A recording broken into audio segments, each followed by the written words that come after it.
안녕하세요. 4월 2일 화요일 마이드라에 오신 여러분들을 환영하고 축복합니다. 부활주일이었던 지난 주일부터 계속 날씨가 좋습니다. 미세먼지도 없고 햇볕이 따뜻한 날이 계속되다 보니 개나리꽃과 진달래가 피기 시작하고 벚꽃도 꽃망울을 맺고 있습니다. 조금 느린 듯해도 봄은 옵니다. 조금 더딘 듯해도 꽃은 핍니다. 아울러 우리 주님의 부활하심에 힘입어 저와 여러분들의 삶에도 놀라운 변화가 생길 것입니다. 조금 느린 듯해도 조금 더딘 듯해도 말이죠. 그러면 따뜻한 햇볕과 봄바람에 부활의 기쁨을 더하여 오늘의 마이드라를 힘차게 시작해 보도록 하겠습니다. 자, 출발!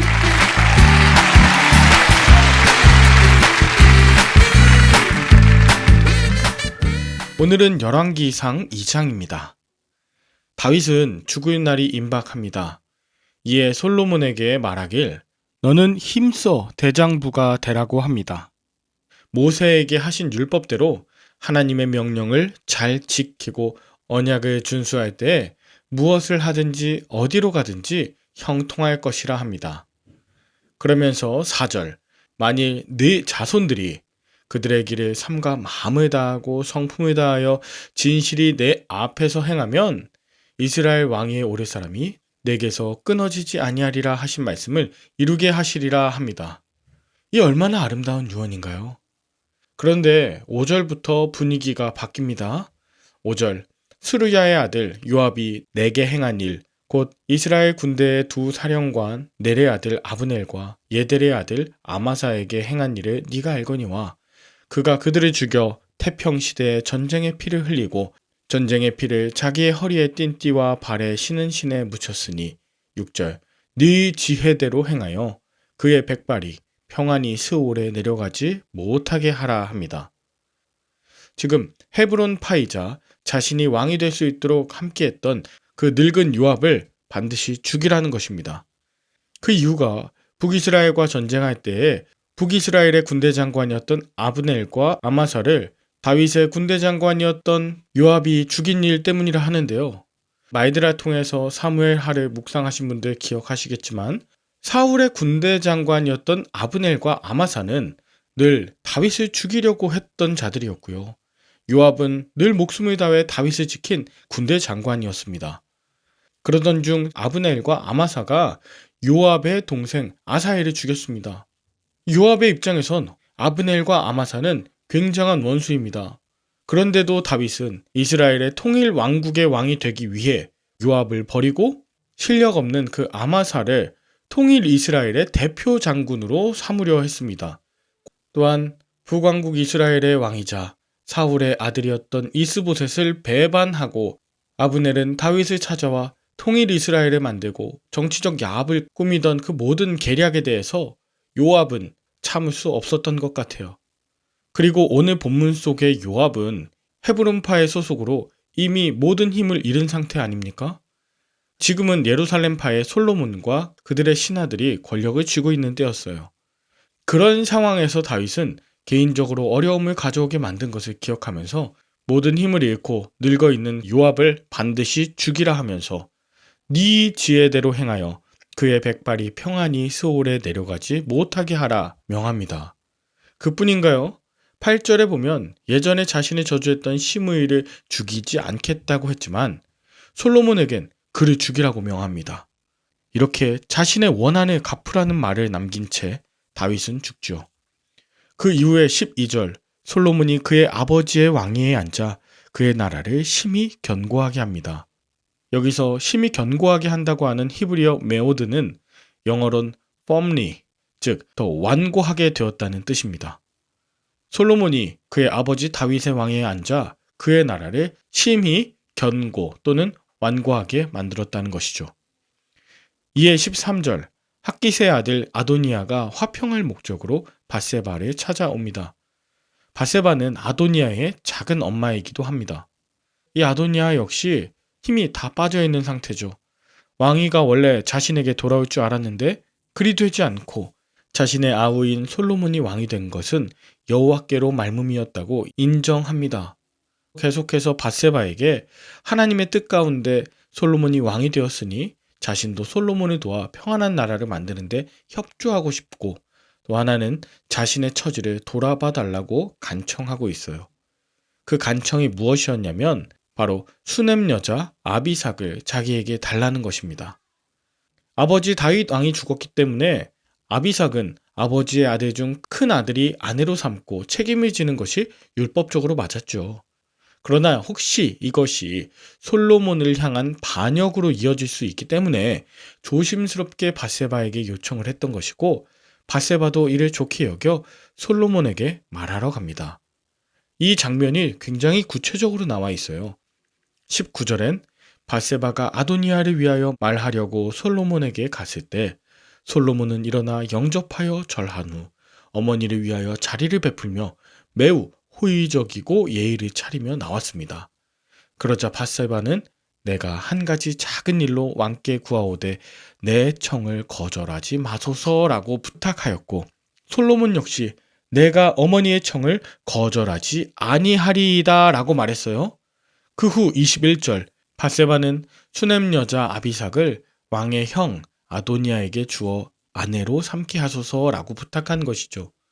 그랬더니 22절, 솔로몬은 갑자기 분노하고 정색하면서 어찌하여 아도니아를 위하여 수넴 여자 아비삭을 구하시나이까? 그는 나의 형이오니 그를 위하여 왕권도 구하옵소서. 그뿐 아니라 제사장 아비아달과 수리야의 아들 요압을 위해서도 구하옵소서 하면서 여호와께 맹세하되 아도니아는 오늘 죽임을 당하리라 하여 그날 자신의 형 아도니아를 쳐 죽입니다. 그리고 제사장 아비아달은 제사장 직분을 파면하고 그의 고향 아나돗으로 귀양 보내버리죠. 뿐만 아니라 겁을 먹고 여호와의 장막에서 제단 뿔을 잡고 있던 요압마저 죽여버립니다. 사실 이 제단의 뿔을 잡고 있는다는 건 도피성으로 피하여 생명을 보존해달라는 것과 같은 의미인데요. 그러나 요압은 다윗의 인간적인 유언과 솔로몬의 분노로 인해 제단에서 죽임을 당하게 됩니다. 이 모든 일을 감당한 브나야는 요압 장군 대신 이스라엘의 군 사령관이 되고, 솔로몬과 함께 했던 사독은 아비아달을 대신해서 새 제사장이 됩니다. 사독의 후예들이 이후 성전에서 계속해서 일하는 사두개인이 되는 것이죠.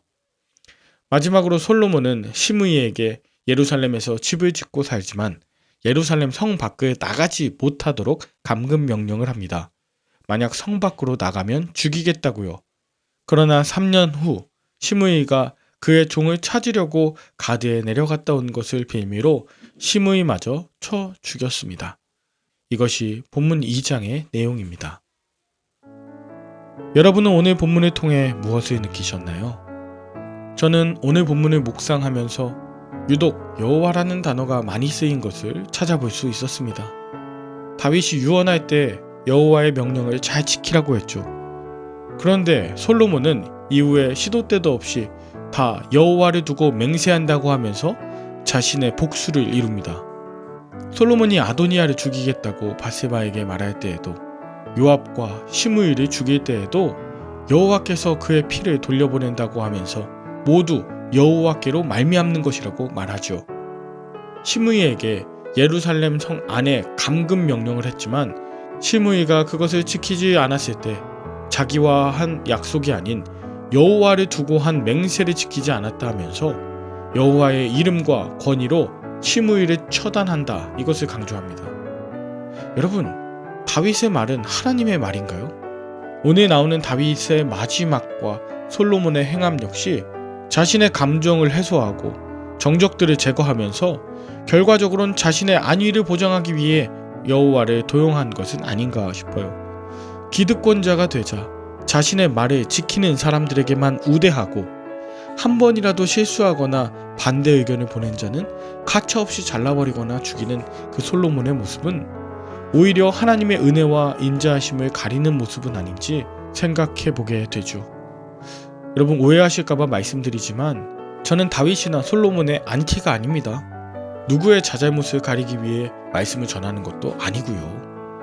다만 누구라도 기득권자가 되면 180도 자세가 달라질 수 있음을, 그리고 내 안에도 그런 탐욕과 폭력의 태도가 있음을 발견하기 때문에 오늘도 겸손하게 초심을 잃지 않게 해달라고 기도할 따름입니다. 저와 여러분들의 모습이 마지막까지 변치 않으시길 마음 다해 축복하며 함께 기도할까요? 하나님 아버지, 나의 탐욕을 이루기 위해 여호와의 이름을 도용하지 않게 하옵소서. 나의 자리를 지키기 위해 다른 이들을 함부로 대하거나 하나님의 뜻이라며 복수를 정당화하지 않게 하옵소서. 누군가 어렵게 부탁한 일 앞에 감정을 쏟으며 거절하지 않게 하시고 공과 사를 구분할 줄 아는 침착함을 주시옵소서. 어떤 일을 하기에 앞서서 말씀을 묵상하고 기도하는 것을 놓치지 않고 늘 정의롭고 선하며 옳은 일을 감당하는 이 땅의 왕 같은 제사장들로 축복하여 주시옵소서. 예수님의 이름으로 기도합니다. 아멘.